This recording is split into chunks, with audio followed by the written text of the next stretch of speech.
जय हिंद दोस्तों, MMS news 24 में मैं फरीद खान आपका स्वागत करता हूं। बात आपके सामने आज पुरानी कर रहा हूं। पुरानी बात इसलिए कर रहा हूं क्योंकि विषय नया है। बात इसलिए पुरानी है और बात है मध्य प्रदेश के सीहोर के आष्टा की ही। यहां पर एक वीआईटी कॉलेज है, यूनिवर्सिटी है। यहां पर छात्रों को गढ़ा जाता है, उनके भविष्य की बात होती है। लेकिन 25, 26 और 27 नवंबर 2025 की बात है। यहां पर छात्र उग्र हो गए। उग्र होने का कारण था कि यहां पर उनको जो खाने की जो चीजें दी जा रही थी वो सब दूषित थी, सही नहीं थी। इसकी वजह से यहां पर छात्रों ने विरोध किया। विरोध के बाद सामान्य स्थिति हुई। लेकिन यहां पर मैं बात आज आप लोगों के सामने पुरानी इसलिए कर रहा हूं क्योंकि यहां पर जो छात्रों ने विरोध किया तो विरोध एसटी एससी, पिछड़ा या सामान्य या मुस्लिम या किस वर्ग के हैं ये बात नहीं थी। यहां पर छात्रों ने विरोध किया और पूरे देश ने देखा, पूरे मीडिया में छाया रहा मामला। और अब वर्तमान में जो नई बात निकल कर आई है वो है नया कानून, यूजीसी कानून। यूजीसी कानून का विरोध हो रहा है और विरोध इसलिए हो रहा है कि इस कानून में पहले एसटी एससी के लोग शामिल थे, अब यहां पर पिछड़ा वर्ग ओबीसी जो वर्ग है यहां पर उनको शामिल किया जा रहा है। छात्रों के साथ अगर कोई अनहोनी होती है, ये मान लीजिए कि कोई एसटी एससी का छात्र है, कोई पिछड़ा वर्ग का छात्र है, अगर उसके साथ अनहोनी होती है तो ये मान लीजिए किसी का अगर दुश्मनी भी निकालना है किसी सामान्य के साथ तो वो दुश्मनी निकाल सकता है। बस इसी बात को लेकर यहां पर विरोध हो रहा है। हालांकि ये बात भी सही है कि कई जगह पर एसटी एससी के लोगों को दबाया कुचला जाता था, लेकिन आज दौर ऐसा नहीं है। आज लोगों ने एक चोला हो रखा है, अपने आप को सेव करने के लिए अलग अलग चीजों का भी लोग उसका दोहन करते हैं। पहले के दौर में लोगों के साथ वाकई घटनाएं होती थी और आज भी लोगों को कहीं ना कहीं जाति वर्ग के नाम से लोगों को प्रताड़ित और परेशान जरूर किया जाता है। लेकिन यहाँ पर छात्र छात्राओं में ये कड़वा बीज बोना कहां तक सही है।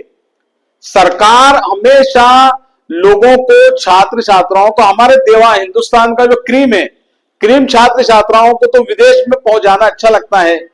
हम लोगों ने अपने आप को इस तरीके से ढाल लिया है कि यहां पर जो अच्छे छात्र छात्राएं वो रहना पसंद नहीं करते हैं।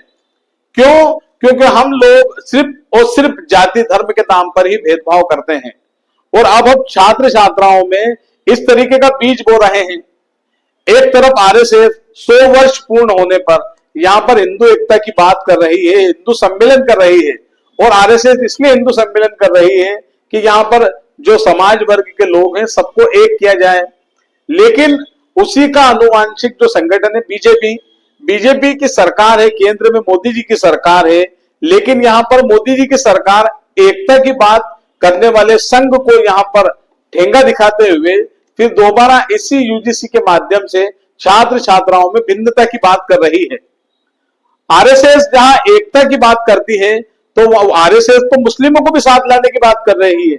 लेकिन यहां पर ये जो समाज है, ये जो सरकार है, समाज में भी विघटन की बात कर रही है। इसको लेकर जो सामान्य वर्ग का जो लोग हैं वो पूरी तरीके से विरोध कर रहे हैं। उनका विरोध करना भी इसलिए लाजमी है कि मान लीजिए कोई सामान्य वर्ग का बच्चा है, उसका किसी एसटी एससी या पिछड़े वर्ग के बच्चे के साथ किसी छोटे मामूली बात को लेकर विवाद हुआ। लेकिन जिस तरीके से आज हम देखते हैं ना कि लोगों का छोटा मोटा वाद विवाद निजी होता है, लेकिन उसको धर्म का, जाति का विवाद बनाकर उसे समाज में द्वेष फैलाने के नाक के लिए उसका इस्तेमाल किया जाता है और पूरी तरीके से समाज को बांटने में पुलिस प्रशासन को झोंक दिया जाता है। बस इसी तरीके का ये यूजीसी कानून है।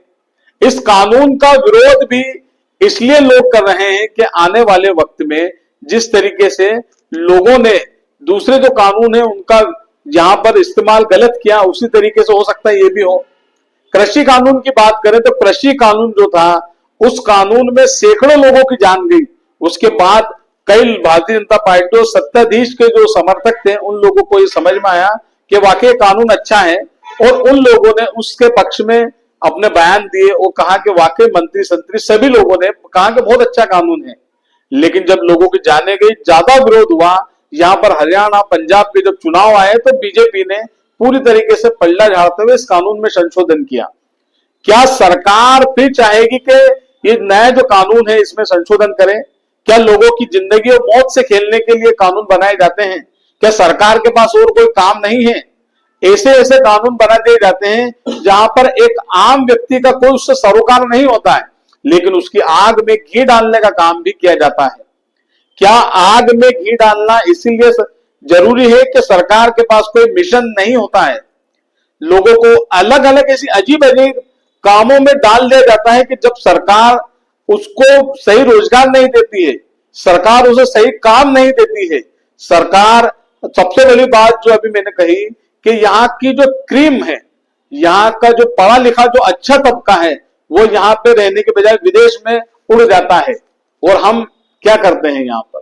इसलिए अपने देश की, यहाँ की युवाओं को संभालना है, यहाँ के छात्रों को संभालना है, इस देश के मुस्तकबिल को संभालना है, हमें ऊपर तक ले जाना है, क्या फिर वहीं पर जाति और धर्म के इस ढर्रे पर देश को चलाना है? नमस्कार।